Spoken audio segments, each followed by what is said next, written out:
엄마가 살면서 제일 행복했던 순간이 어떤 때야? 뭐라고? 좋았을 때 엄마가 제일 나는 그때가 제일 좋았어 하던 그런 시절. 그게 언제야? 언제가 제일 좋았어 엄마는? 좋았을 때. 응. 언제야 그게? 좋았을 때 우는 것 같다. 잘 찾아봐. 저럴 줄 알았다니까. 못 찾겠다. 아니에요. 아니 좋았을 때도 있겠지. 그렇게 오래 살았는데 좋았을 때도 한 번도 없어? 젊어서는 그냥 그렇게 그냥 지나가고 조금 나트름을 때 조금 한 40 먹어서 조금 좋게 살은 것 같아. 그 어떤 면이 좋았었어? 한 40 먹어서 응. 그때 조금 좋게 팬게 같이 살은 것 같아. 그때가? 그렇고 응. 다른 때는 그러고 돌아가서 이제 한갑 때 그때 조금 재밌게 좋게 살고 하고 싶은 게 뭐 재밌게 살고 싶은데 아버지가 그냥 저 객기로 다니면 이런다고 떠들어다니면서 재밌게 못 살아서 그게 원이야. 너한테 하고 싶은 말이 뭐 있어? 나는 늙어서 이제 다 돼가고 이렇게 그냥 세상 그렇고 우리 딸이나 재밌게 살아봤으면 좋겠다고. 그렇지 뭐. 우리 딸은 재밌게 살고 있잖아. 우리 딸.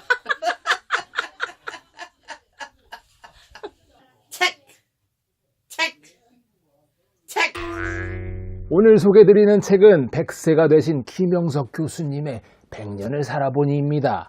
이 책을 제목처럼 정말 100세가 되신 김영석 교수님께서 자신의 인생 전체를 회고하면서 여러 가지 생각들을 갈무리한 에세이입니다. 이 영상을 보시는 여러분은 나이가 어떻게 되십니까? 자신의 나이가 많다고 생각하십니까? 아니면 적다고 생각하십니까?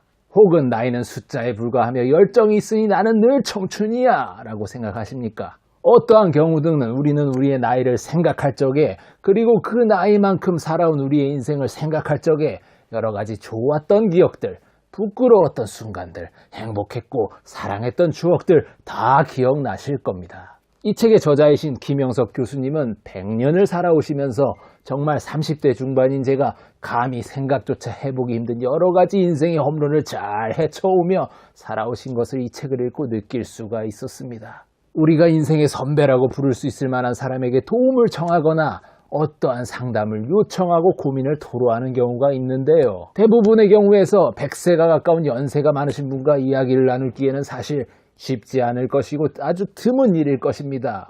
그럼요. 이 책이 정말 소중한 것이 100세의 나이가 무색하게 저자의 생각이 아주 잘 정리되어 있으며 아주 구체적인 사례를 통해 인생의 조언을 들려주시기 때문에 읽는 독자로 하여금 사랑하는 자신의 할아버지와 소통하는 경험을 하게 해준다는 겁니다. 저는 외가 쪽으로도 친가 쪽으로도 할아버지 할머니께서 모두 돌아가셨습니다. 그리고 가장 마지막으로 살아계셨던 외할머니의 마지막 병원에서의 모습이 아직도 기억이 나고 그 생각을 하면 눈물이 나기도 합니다. 당시에 저는 지금보다 훨씬 어리고 철이 없었기에 살아계셨던 외할머니와 인생에 대한 이야기를 나누려고 시도조차 해본 적이 없었습니다. 그리고 이렇게 결혼해서 한 가정의 가장이 된 지금 외할머니와 인생에 대해 이야기를 나누고 당신의 삶에 있어서 가장 소중한 것이 무엇이었는지 그리고 어떠한 삶을 사는 것이 행복할지와 같은 이야기를 아무리 하고 싶어도 이제는 그럴 수가 없습니다. 그래서 저와 같은 사람은 이 책이 더욱 소중하게 느껴집니다. 마치 돌아가신 내 할아버지, 할머니께서 내게 들려주시는 인생의 보물 같은 이야기로 들리기 때문입니다. 이 책을 읽는 독자들에게 내가 인생을 먼저 살아보니 이런 건 이래서 이래, 이렇게 해야 돼! 와 같은 식의 지시나 명령은 절대 없습니다. 다만 담담한 어조로 내가 살아보니 내 경우에 혹은 내 주변인의 경우엔 이러저러했다. 그러니 앞으로의 인생을 사는 네가 참고했으면 좋겠다. 그 정도로 아주 담백하게 지혜를 들려줍니다. 성공에 대해서, 행복에 대해서, 재산에 대해서, 결혼과 자녀 교육에 대해서, 다양한 인생의 즐거움과 무엇을 위해 살아가야 하는가에 대한 문제에 있어 저자는 너무도 겸손한 마음과 은근히 뼈를 때리는 조언을 들려줍니다.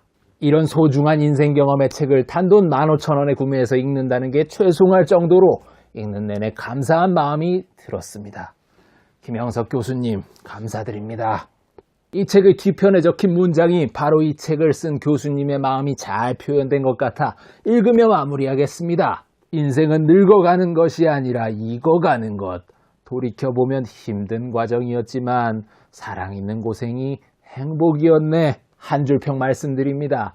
90세의 언덕에서 스스로 살아본 인생을 돌이켜 깨달은 삶의 지혜들을 담담하게 들려주고 인생의 후배들을 위한 사랑과 염려가 담긴 책. 오늘 리뷰는 여기까지입니다. 끝까지 봐주셔서 감사드리고요. 도움이 되셨다면 구독 한번 꼭 눌러주시기 바랍니다. 그럼 아주 큰 도움이 될 거예요. 그럼 오늘도